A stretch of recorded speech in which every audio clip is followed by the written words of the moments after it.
ये बड़ी इंपॉर्टेंट बात है जिस पे हम बात करने लगे हैं। ट्रांसपेरेंसी इंटरनेशनल ने पाकिस्तान में करप्शन परसेप्शन सर्वे 2025 पर रिपोर्ट जारी कर दी है। रिपोर्ट के मुताबिक पाकिस्तान में शफाफियत में इजाफा हुआ है, करप्शन के तासुर में कमी हुई है। 67% पाकिस्तानियों ने बताया कि पिछले एक साल के दौरान उन्हें सरकारी काम के लिए कोई रिश्वत नहीं देनी पड़ी।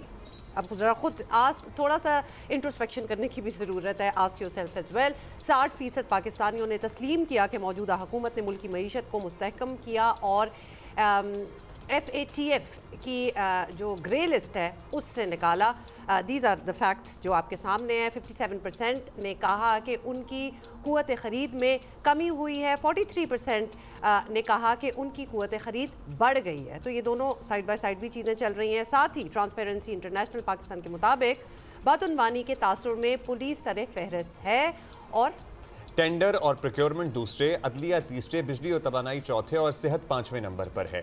सर्वे 22 से 29 सितंबर 2025 के दौरान 4000 अफराद पे मुश्तमिल किया गया। वाज़ेह रहे कि यह सर्वे बदउनवानी की असल शरह नहीं बताता, बल्कि बदउनवानी के बारे में अवाम का जो तासुर है, परसेप्शन जो तासुर है, उसको जाहिर करता है। रिपोर्ट में दावा किया गया है कि मुल्की मईशत ज़ुबूहाली से इस्तेहकाम और इस्तेहकाम से तरक्की की तरफ गामजन है, लेकिन ये रिपोर्ट पिछले माह आने वाली IMF की रिपोर्ट से मुतज़ाद है, सर्टनली, जिसमें हम बात करेंगे। हमारे साथ मेहमान मौजूद हैं जी।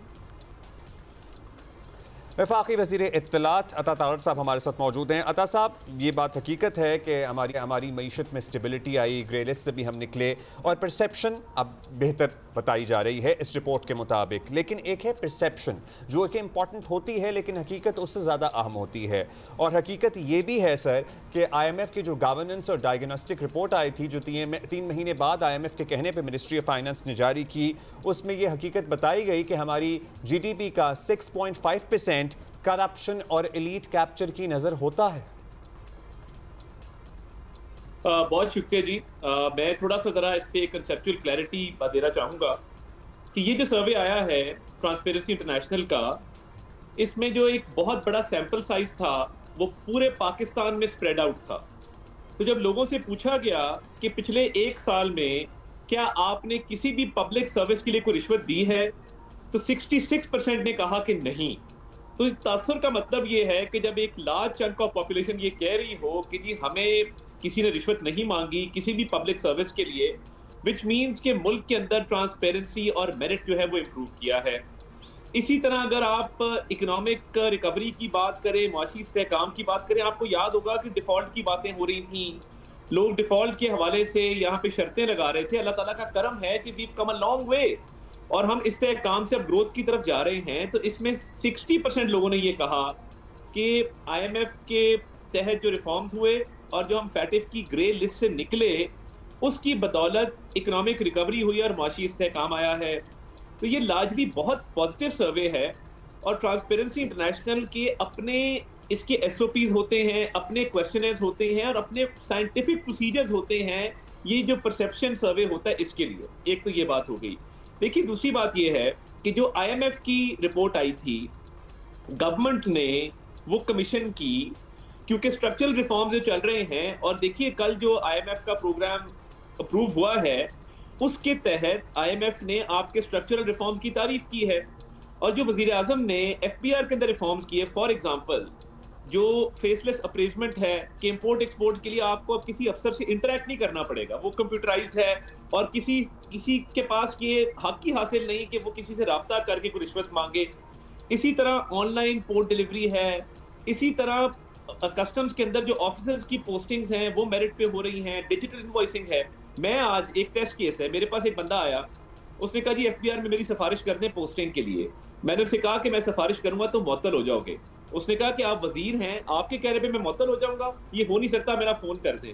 And that guy was suspended क्योंकि FBR के अंदर टोटली नेपोटिज्म और सिफारिश जो है वो मना कर दी गई है। तो देखिए, ओवरऑल एक मेरिट और एक ट्रांसफॉर्मेशन हमें नजर आ रही है मुल्क के अंदर और इस सर्वे के अंदर भी वो अच्छी तरह रिफ्लेक्ट हुई। कुछ इकदामात का अता साहब आप जिक्र कर रहे हैं, कुछ हम आपसे और भी जानेंगे, लेकिन इस IMF की रिपोर्ट जिसका अभी हम जिक्र भी कर रहे हैं दोनों, उसमें 2019 की एक एग्जाम्पल दी गई जब PTI की गवर्नमेंट में किस तरह शुगर एक्सपोर्ट कर दी गई और उसके बाद मुल्क में शुगर का बहरान पैदा हुआ। लेकिन ये हर हुकूमत में होता है। Recently भी मतलब हुआ है। अभी भी होता है, पहले भी होता था, उससे पहले भी होता था। 1970 और 80 के आप अखबारात उठा के देख लें तो उसमें भी इस तरह की सुर्खियां आपको नजर आती थीं। जो जिस एलीट कैप्चर की IMF बात कर रहा है अपनी रिपोर्ट में, जो इसकी वजह से GDP का 6.5% वो कहता है कि बेहतर हो सकता है या उसका नुकसान कम हो सकता है, उस एलीट कैप्चर के खात्मे के लिए क्या किया अब तक हुकूमत ने? जी, आपका बहुत अच्छा सवाल है अब्दुल्ला साहब, आई एम वेरी ग्रेटफुल। और देखिए, इसमें 2019 की पीटीआई की गवर्नमेंट की एक रिपोर्ट सामने आई। इसके फैक्ट्स क्या हैं? पीटीआई की गवर्नमेंट में शुगर एडवाइजरी बोर्ड ने कहा कि चीनी की शॉर्टेज होगी, एक्सपोर्ट ना की जाए।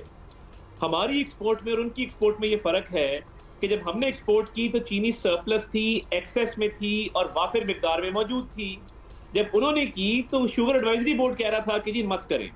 इसीलिए उनका मेंशन किया गया है, हमारा आईएमएफ की रिपोर्ट में मेंशन नहीं किया गया, पहला पॉइंट।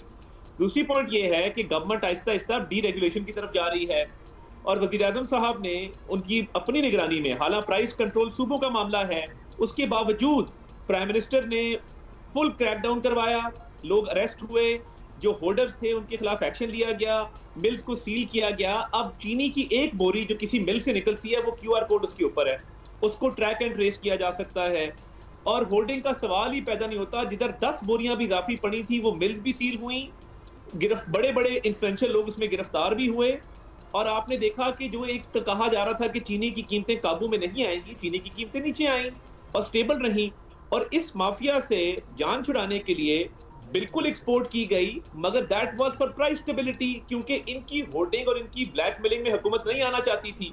तो मैं ये समझता हूं कि बहुत फर्क है और प्राइम मिनिस्टर जो हैं वो एलीट कैप्चर के ज़हनी तौर पे खिलाफ हैं। हमेशा उन्होंने कहा कि मैं सैलरीड क्लास को जो है वो रिलीफ दूंगा, इस बजट में जो रिलीफ मुमकिन था दिया, आइंदा भी वो उनकी कमिटमेंट है सैलरीड क्लास के रिलीफ के लिए। And he has a mindset against the elite capture. उन्होंने हर जगह, पंजाब में थे तो पंजाब रेवेन्यू अथॉरिटी के तहत फार्म हाउसेस पे टैक्स लगाया, बड़े घरों पे टैक्स लगाया, बड़ी गाड़ियों पे टैक्स लगाया। अभी भी वो इसी रिफॉर्म के प्रोसेस पर अमल पैरा हैं और यही वजह है कि आईएमएफ ने भी इस रिफॉर्म की कल वाली अपनी प्रेस रिलीज में तारीफ की है और सराहा है। अच्छा तारक साहब, जब भी आईएमएफ का कोई ट्रांच आना होता है उससे पहले काफ़ी स्पेकुलेशन हो जाती है, बहुत सी डिस्कशंस होती हैं, ऑब्वियसली रिजर्वेशंस होती हैं आईएमएफ की तरफ से भी। जिस तरह ऑब्वियसली हम इस रिपोर्ट की बात करने हैं, governance and corruption diagnostic report, आप लोगों ने क्या यकीन दहानियाँ आईएमएफ को कराई अभी लेटेस्ट ट्रांच आने से पहले कि हम क्या क्या चीज़ें बदलेंगे या फिर किन चीज़ों पर नज़रसानी करेंगे? ये ऑब्वियसली कोई डिस्कशन, कोई अग्रीमेंट तो हुई होगी, तो क्या डिमांड्स थी और किस पे आप लोगों को लगता है that you are working on? देखिए, एक तो आईएमएफ के हवाले से बड़ा क्लियर है, फाइनेंशियल डिसिप्लिन बहुत ज़्यादा आया है और उनकी हमेशा से ये एक डिमांड रही है कि आप स्ट्रक्चरल रिफॉर्म्स करें, अपने सिस्टम्स को रोबस्ट बनाएं, टैक्स कलेक्शन सिस्टम को बेहतर करें, वो मेरिट बेस्ड हो। तो ये तमाम रिफॉर्म का प्रोसेस उन्होंने कल, ये देखिए बड़ी हौसला अफजा बात है कि आईएमएफ की रिपोर्ट में उन्होंने रिफॉर्म्स को सराहा है, इस्लाहात की तारीफ की है कि आप ठीक डायरेक्शन में जा रहे हैं और आपने अच्छे रिफॉर्म्स किए हैं। और उसके तहत देखिए प्राइम मिनिस्टर का एक होम ग्रोन इकोनॉमिक एजेंडा है, उसके तहत एक्सपोर्ट्स कैसे बढ़ सकती हैं, हम अपनी जो है वो करंट अकाउंट डेफिसिट को कैसे कम कर सकते हैं, टैक्स बेस को ब्रॉडन कैसे कर सकते हैं, टैक्स कलेक्शन को मौसर कैसे बना सकते हैं, मुल्क के अंदर फाइनेंशियल डिसिप्लिन और कैसे आ सकता है। तो आईएमएफ की तारीफ करना रिपोर्ट के अंदर ये बड़ा रेयर होता है कि वो एक ट्रांच दें और साथ कहें कि जी आप अच्छा काम कर रहे हैं और हमें उम्मीद है कि आगे ये जारी रहेगा। तो I think it's more about structural reforms in the economy, sustainable systems और उसके साथ साथ जो टैक्स रिफॉर्म चल रहे हैं। और देखिए एक बहुत बड़ा स्टेप प्राइम मिनिस्टर ने कैशलेस इकोनॉमी का लिया, पूरी एक टास्क फोर्स है कैशलेस इकोनॉमी की।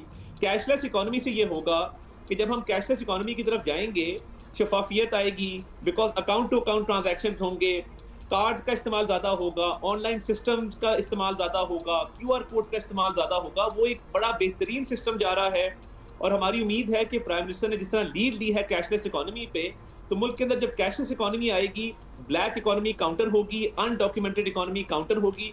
अभी बिस्क के तमाम बेनिफिशरीज को ऑनलाइन सिस्टम पे मूव कर दिया गया है।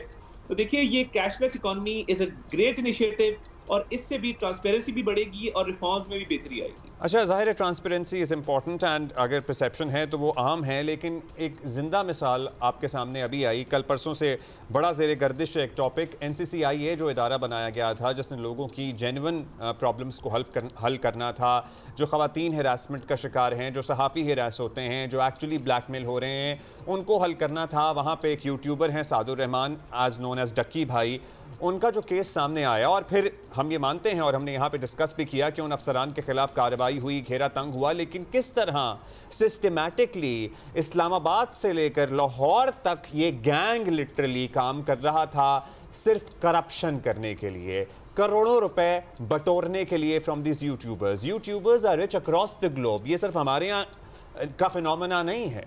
सो ये एक जिंदा मिसाल है कि किस तरह करप्शन और करप्ट लोग इदारों में बैठे हुए हैं और वहाँ पे पोस्टिंग्स भी होती हैं और वहाँ वो अपना काम करते हैं धड़ल्ले से, अनलेस एंड अनटिल के वन ऑफ केसेस जैसे इस केस में पकड़े गए सारे।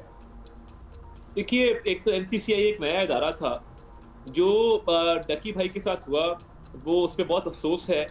किसी इंसान के साथ ये नहीं होना चाहिए था, स्पेशली वो कि जो एक इन्फ्लुएंसर है, जो अपनी वीडियोस के थ्रू आगाही फैलाता है, जो अपनी वीडियोस के थ्रू पाकिस्तान की बात करता है।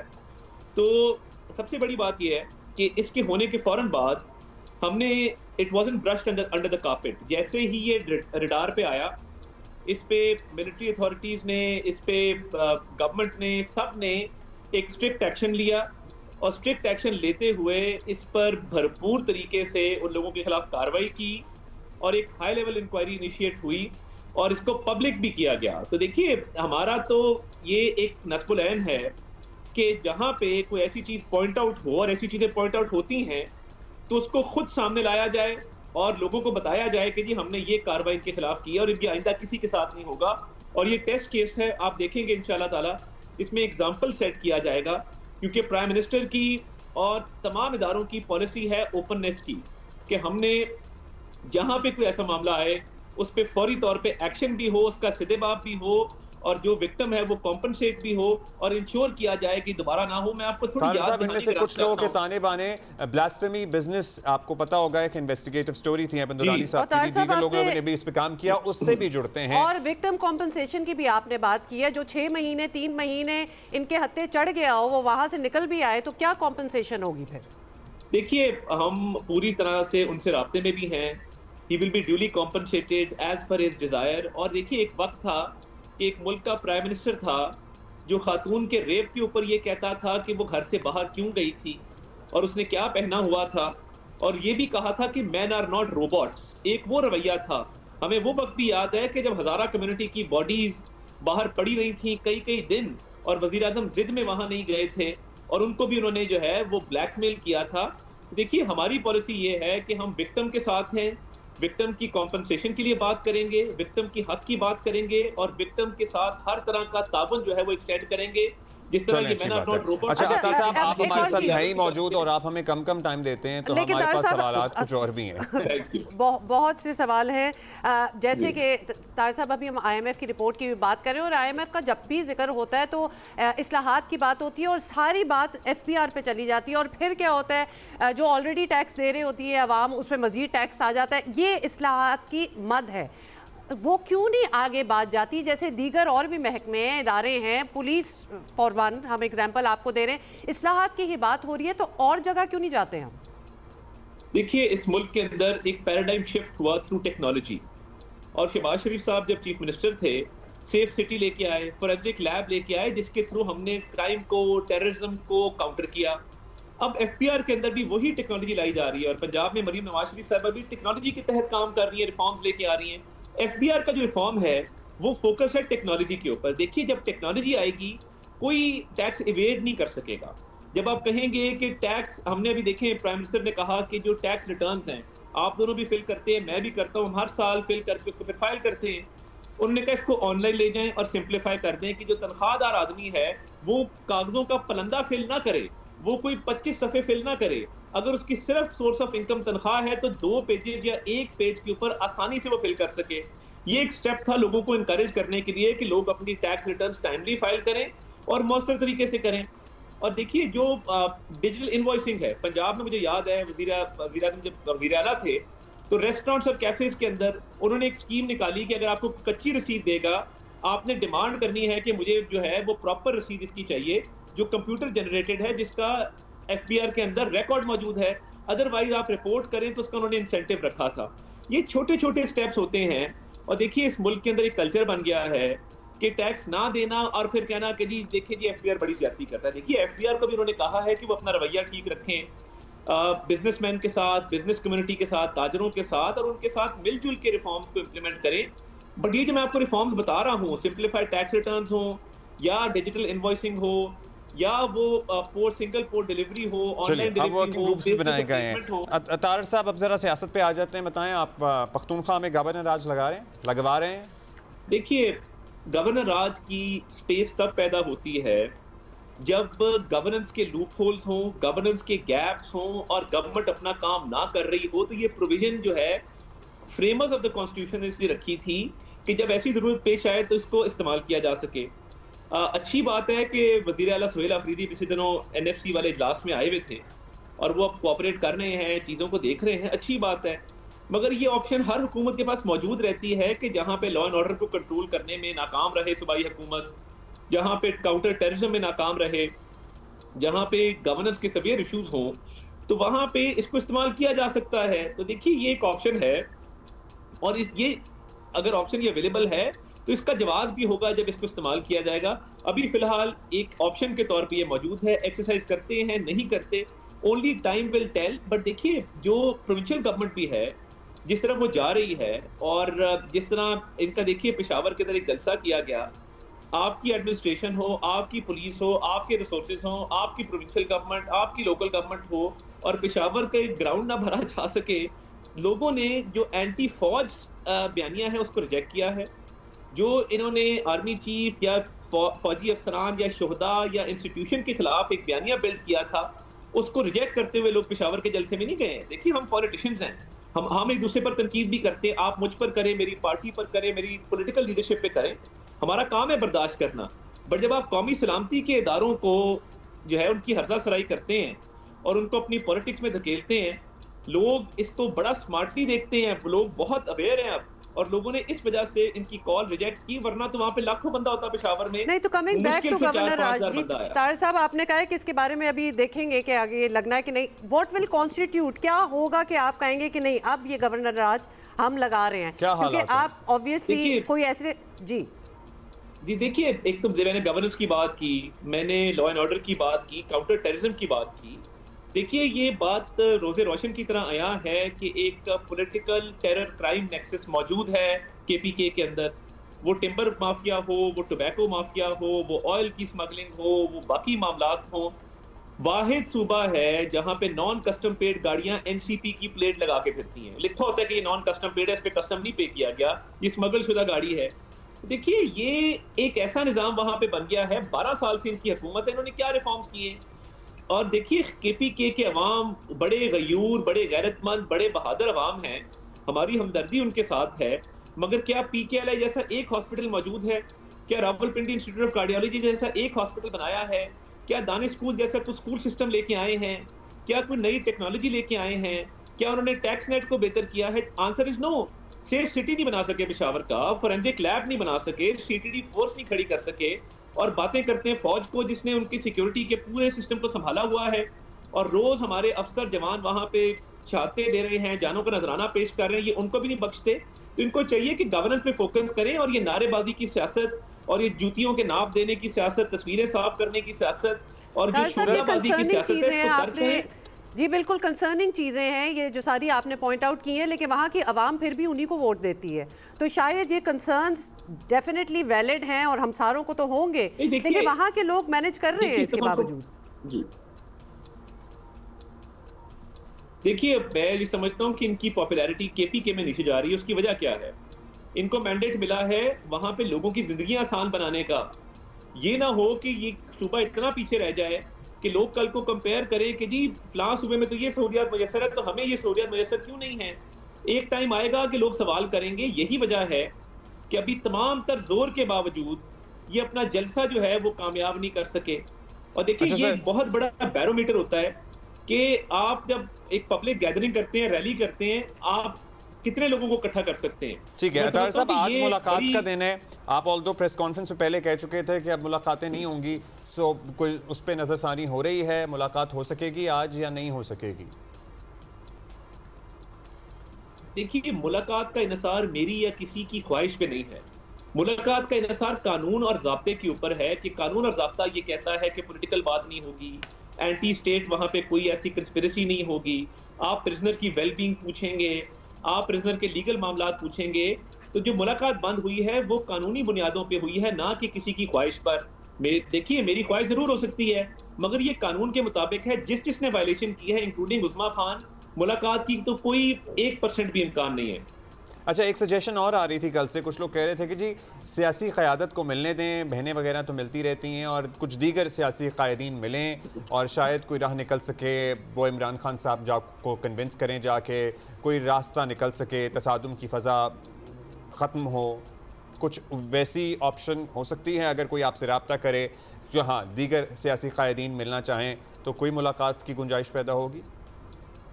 देखिए, इनकी पार्टी के अंदर लोग कह रहे हैं कि he is angry, he is frustrated. अच्छा, उनको हमारी आवाज आ रही है। तार साहब को thank you for being with Thank us. you. Thank you, तार साहब, for being with us. बात तो Thank सारी you. हो ही गई है। लेकिन अब ऐसा लग रहा है कि कोई ऑप्शन है और अभी it is still an option. It is still an option, but वो ऑप्शन भी अगर तो यूटिलाइज करना है तो अब कर लें। किस चीज़ का इंतजार है?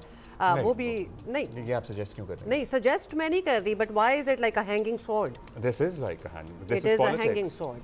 Yes, this is like exactly. Politics.